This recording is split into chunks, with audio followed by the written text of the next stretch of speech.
সবকিছু চকচক করলে যেমন শোনা হয় না, ঠিক তেমনি কিছু কিছু মানুষের বাহিরের বহিঃপ্রকাশ, বাহিরের ব্যবহার, বাহিরের হাসি দেখে তার চরিত্র সম্পর্কে ধারণা করা যায় না বা বিচার করা যায় না যে হ্যাঁ, সে খুব ভালো বা সে খুব খারাপ। আসল সোনা চিনতে হলে যেমনটা পরীক্ষা করার প্রয়োজন হয়, অনেকগুলো টেস্টের দরকার, ঠিক তেমনি প্রকৃত ভালো মানুষ চিনতে হলেও বা খুব খারাপ মানুষ যদি চিনতে যায়, তো সেই মানুষটার সাথে কমপক্ষে 3 দিন থাকা লাগে। মানুষ চেনা এই সময় এসে আসলে অনেক বড় দায় আমি মনে করি। মানুষ চেনাটা আসলে অনেক কষ্টের বিষয়, অনেক ধৈর্যের বিষয় আর একটা সময়ের বিষয়। সোনার মধ্যেও যেরকম ভাগ আছে, যেমন গিনি সোনা, 18 ক্যারেট, 21 ক্যারেট, 22 ক্যারেট, এটা আসলে টেস্ট করে জানা যায়। আর সেটা হচ্ছে সোনা কেমন তার উপর ডিপেন্ড করে।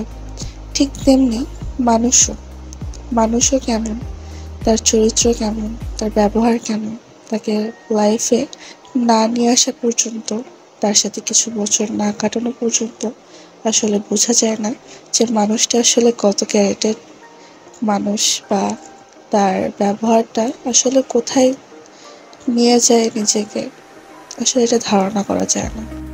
আসসালামু আলাইকুম, কেমন আছেন সবাই? আশা করছি সবাই অনেক ভালো আছেন। আপনাদের দয়া ও আল্লাহর রহমতে আছি, আমি অনেক ভালো আছি। তবে হ্যাঁ, লাইফ নিয়ে অনেকটা ডিপ্রেশনে আছি যে নিজের লাইফে আসলে আমি কোন মোড়ে আছি বা কোন পর্যায়ে এসে দাঁড়াইছি, আমি নিজে এখনো ভেবে পাচ্ছি না। তবে হ্যাঁ, আল্লাহ রাখছে, অনেক ভালো রাখছে। নিজের বাবা মার কাছে আছি, অনেক ভালো আছি। এই ভ্লগটা আসলে ঈদের পরের দিনের ভ্লগ। ঈদের দিন যে কারণেই হোক, আমার বাইরে তো বেড়াতে যাওয়ার সেই সৌভাগ্যটা হয়নি। তো ঈদের পরের দিন আপনাদের ভাই আমাকে নিয়ে আসলো ঘুরে বেড়ানোর জন্য। যদিও বা আস্তে আস্তে একদম সন্ধ্যার একটু আগেই আমরা চিড়িয়াখানাতে আসি। আমাদের রাজশাহীর সবচেয়ে এখন যেটা নতুন একটা চিড়িয়াখানা, যেটা আমাদের অনেক পুরাতন, কিন্তু তারপরও এটাকে এখন নতুন রূপে রূপান্তরিত করা হচ্ছে। যদিও বা এখনো অনেক কিছু কমপ্লিট করাই হয়নি, তো তারপরও ভাবলাম যে যাই দেখে আসি। যেহেতু করোনার মধ্যে অনেক দিন যাবত এই চিড়িয়াখানা বন্ধ ছিল, তো ভাবলাম যে চিড়িয়াখানার ভেতরে যেয়ে দেখি যে আমাদের চিড়িয়াখানাটা কিভাবে নতুন রূপে সাজালো। বাট এসে আসলে খুবই ডিসঅ্যাপয়েন্ট হয়েছি, কারণ ভেতরে এসে আসলে সেরকম কোনো কিছুই দেখতে পেলাম না। জাস্ট পশু পাখির মধ্যে এই হরিণ আর একটা কুমির ছিল, আর কিছু পাখি, এছাড়া সেরকম কোনো কিছু ছিল না। অন্যান্যবার অনেক পশু পাখি থাকতো, তবে হয়তো এটা নতুন করে চালু করা হচ্ছে, এখনো পশু পাখি নিয়ে আসতে হয়তো তাদের অনেকটাই সময় লেগে যাবে, কারণ ভেতরে অনেক কাজই কমপ্লিট করা হয়নি, ইনকমপ্লিট আছে। তো আমাদের আস্তে আস্তে যেহেতু সন্ধ্যা লেগে যায়, তো আমরা ঘুরে বেড়াতে বেড়াতে দেখি যে প্রায় রাতই হয়ে গেছিল, প্রায় 8টার মতো বেজে যাচ্ছিল। তো আমরা এদিক ওদিক একটু ঘুরলাম। যদিও বা এবার রাস্তাগুলো অনেক সুন্দর করছে, রাস্তাতে পুরোটা রাস্তায় সুন্দর টাইলস বসাইছে দেখলাম। আর আপনাদের মেহেদির মতো বাইরে আসলে অনেক খুশি হয়ে যায়। তবে হ্যাঁ, আমার বাচ্চাটা এখন যেহেতু বড় হচ্ছে, তার ভেতরে আমি অনেক চঞ্চল একটা ভাব দেখতে পাচ্ছি, যেটা প্রত্যেকটা বাচ্চার ভেতরে থাকবে, এটাই স্বাভাবিক। বাট কিছু কিছু মানুষ আসলে এই চঞ্চল ভাবটা নিতে পারে না, আমি জানি না কেন, বাট নিতে পারে না। অনেকে অনেক ধরনের কথা বলে ফেলে যে তোমার বাচ্চা এরকম, তোমার বাচ্চা খুব জ্বালায়, তোমার বাচ্চা বাইরে গেলে খুব দুষ্টুমি করে। বাট বাচ্চা মানেই দুষ্টুমি করবে, এটাই স্বাভাবিক। আমরা বড়রা যদি এখন এইরকম মন মানসিকতা নিয়ে বসে থাকি, তাহলে আসলে এটা বোকামি ছাড়া কিছুই না। কারণ আমরা যখন ছোট ছিলাম, আমরাও আমাদের বাবা মাকে অনেক জ্বালাইছি, আমরাও অনেক অবুঝ ছিলাম, আমরা অনেক অবুঝের মতো অনেক কাজ করছি। তাই বলে যে আমাদের বাচ্চারা একটু জ্বালাবে না বা খেলবে না ঘুরবে না, তা কিন্তু না। আসলে সবকিছু মানুষের মেন্টালিটির উপর ডিপেন্ড করে। যাই হোক, আমার বাচ্চা তো বাইরে এসে অনেকটাই খুশি, সে একদম খোলা আকাশের নিচে একদম বসে পড়ছে। আর যেহেতু বাবুর অনেকটা ঠান্ডা লাগার জন্য আমি কালকে ঘুরতে আসা হয়নি। তো ভাবলাম যে আজকে যাই। তো আসতে আসতে তো ঈদের পরের দিন দেখি যে এত পরিমাণে ভিড়ের মধ্যে আসলে দাঁড়ানোর যে জায়গা সেটাই ছিল না। আপনারা দেখতে পাচ্ছেন সামনের দিকে প্রচণ্ড ভিড়, যেখানে রাইডের জায়গা সেখানে আসলে দাঁড়ানোর মতো জায়গা ছিল না। তো আমরা রাইডের ওই জায়গাগুলোতে সেরকমভাবে যাইনি, কারণ আমার বাচ্চা ওগুলোতে উঠলে হয়তো অস্বস্তি ফিল করবে। তো তারপরে ভাবলাম যে দেখি যদি যেটা ওর জন্য ভালো হবে, ওর জন্য কমফোর্ট হবে, ও যদি চায় তাহলে ওকে পরে আমরা অন্য ইয়াতে উঠাবো। অনেক বছর আগে আসা চিড়িয়াখানা, তবে আমার মনে হয় যে আগে যেমন ছিল সেটার মধ্যে এখন অনেক তফাৎ। কারণ তখন অনেক খেলনা ছিল বাচ্চাদের জন্য, যেগুলো এখন আসলে অনেক অংশেই কমায় দেওয়া হয়েছে। তো আপনাদের মেহেরিমা এখানে শুশুরি খেলছিল। আমাদের আসলে আমি যখন ছোট ছিলাম আমার ফেভারিট যে খেলা সেটাই যে স্লিপার। তো মেহেরিমাও সেরকম স্লিপার দেখে উঠতে যাচ্ছিল, তো বাবা ওকে একটু স্লিপারে উঠাচ্ছিল, যদি ওঠার পরে আসলে নামতে চাচ্ছিল না, অনেক কান্নাকাটি করছিল। তো ওকে কোনো রকম নামিয়ে নিয়ে এই তো পাখি দেখাইতে নিয়ে আসি। এখানে প্রায় অনেক পাখি আমি দেখলাম যে মারা গেছে। তো এইগুলো আসলে অনেকে হয়তো বা নজরে রাখেনি আমি মনে করতেছি। কারণ নজরে রাখলে যে মরা পাখিগুলো আছে তাদেরকে অবশ্যই ওইখান থেকে বের করে দেওয়া উচিত ছিল, পরিষ্কার করা উচিত ছিল ওইখান থেকে। তো আমি রাত্রের কারণে আপনাদেরকে আমি এটা শেয়ার করতে পারিনি, দেখা যাচ্ছিল না, ভিডিওতে আসছিল না।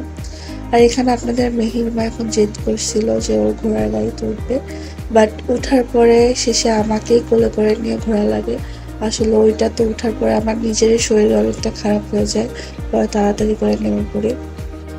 ঈদের পরের দিন সেহেতু রাস্তাঘাটে অনেকটাই ভিড়, যেখানে যাচ্ছে সেখানেই ভিড়।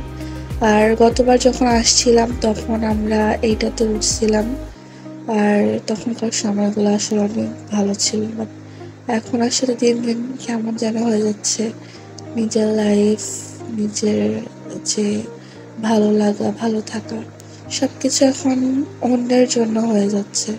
যে হ্যাঁ, অন্যরা ভালো থাকলে হয়তো আমি ভালো থাকবো, অন্যরা খুশি থাকলে আমি খুশি থাকবো। এখন ভালো থাকাটা আর নিজের মধ্যে কোনো কিছুতেই নাই।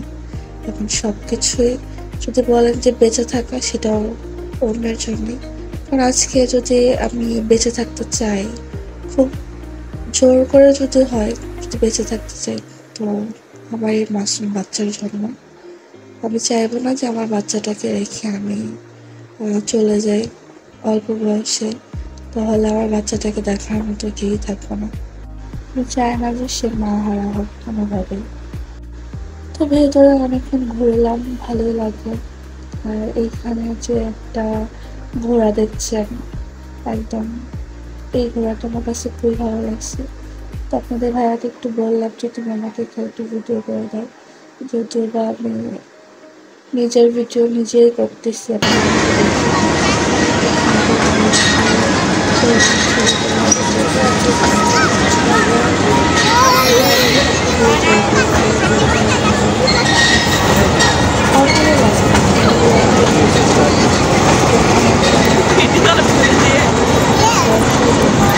হয়তো এইগুলো দেখে আমরা আবার নতুন করে সেই জীবনটা হয়তো বা একটু হলেও অনুভব করতে পারবো।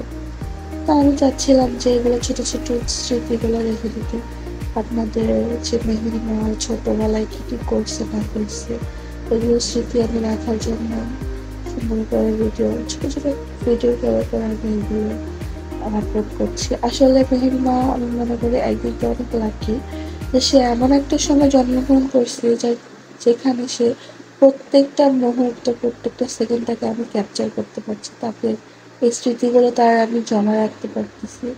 আর যখন সে বড় হবে, যখন সেগুলো দেখবে, আমার বিশ্বাস যে সে অনেক মনে মনে অনেক খুশি হবে। সে তার ছোটবেলার দৃশ্যগুলো দেখে হয়তো বা সে আনন্দ বোধ করবে।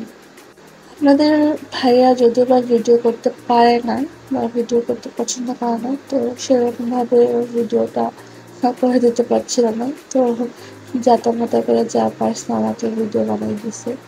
তো এই তো, তাকে অনেক অনেক থ্যাঙ্কস আমাকে এরকম জাতামাতা ভিডিও করে দেওয়ার জন্য। যা করছে ও অনেক ভালোই করছে, সমস্যা নেই, যেহেতু কখনো ভিডিও সেরকমভাবে বানায় না, তো আমি আর জোর করিনি।